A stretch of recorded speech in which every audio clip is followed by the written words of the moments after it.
You walk into a grocery store, same cart, same items, same routine, but somehow the total is $40 more than it was 2 years ago. You didn't buy anything extra, you didn't splurge. So, what happened? There's a word that explains this, and the word is inflation.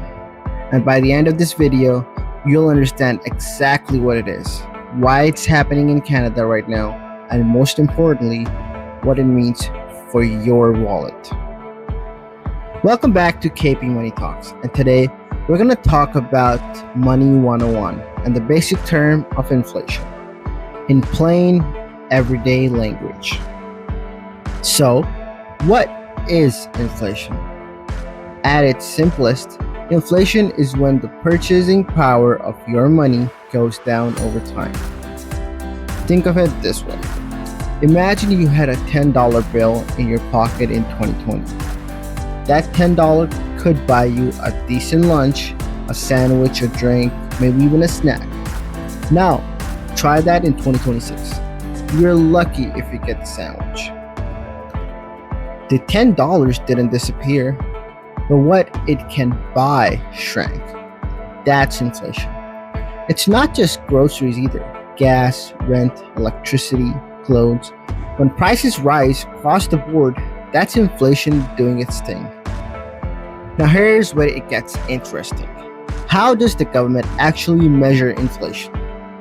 They use something called the CPI, the Consumer Price Index. Here's how it works. Statistics Canada tracks the prices of a basket of everyday items: groceries, gas, housing, clothing, internet bills. Basically, the stuff the average Canadian buys regularly. Every month, they check. Did these prices go up or down compared to last year? If this basket cost 3% more than it did a year ago, inflation is 3%. And right now, in Canada, as of early 2026, inflation has been hovering around 2.4%, creeping upwards, largely because of rising oil prices linked to conflict in the Middle East, pushing gas prices higher, which flows into the cost of almost everything. But why does inflation happen in the first place? That's an amazing question. There are two main reasons, and I want you to remember these. Number one, too much money chasing too few goods. Imagine there are only 10 pizzas at a party, but suddenly 50 people show up. Everybody wants pizza. The person selling it can charge way more because the demand is high. That's called demand pull inflation. During COVID, governments pumped money into the economy to help people survive. More money in people's hands, but the supply of goods was disrupted. Results: prices shot up. Number two, rising production costs.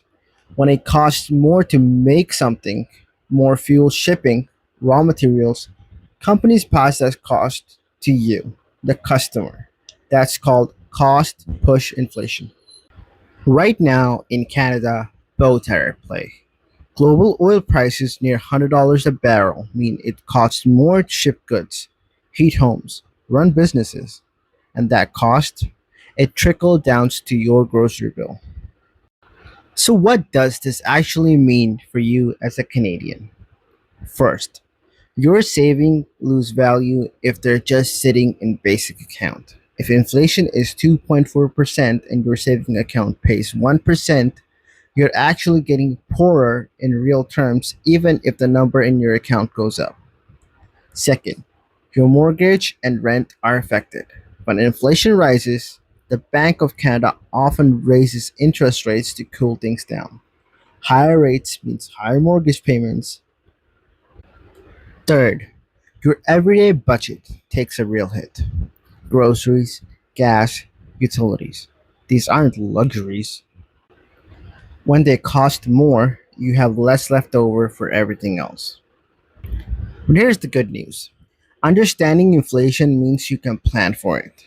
You can look for accounts with better interest rates, adjust your budget, and make smarter decisions. Knowledge is genuinely your best financial weapon here. So, to recap, inflation is the rising cost of goods and services over time, measured by the CPI. It's caused by too much demand, rising production costs, or both. And right now in Canada, it's something every single one of us is feeling. If this video helped you understand something you've always wondered about, hit subscribe.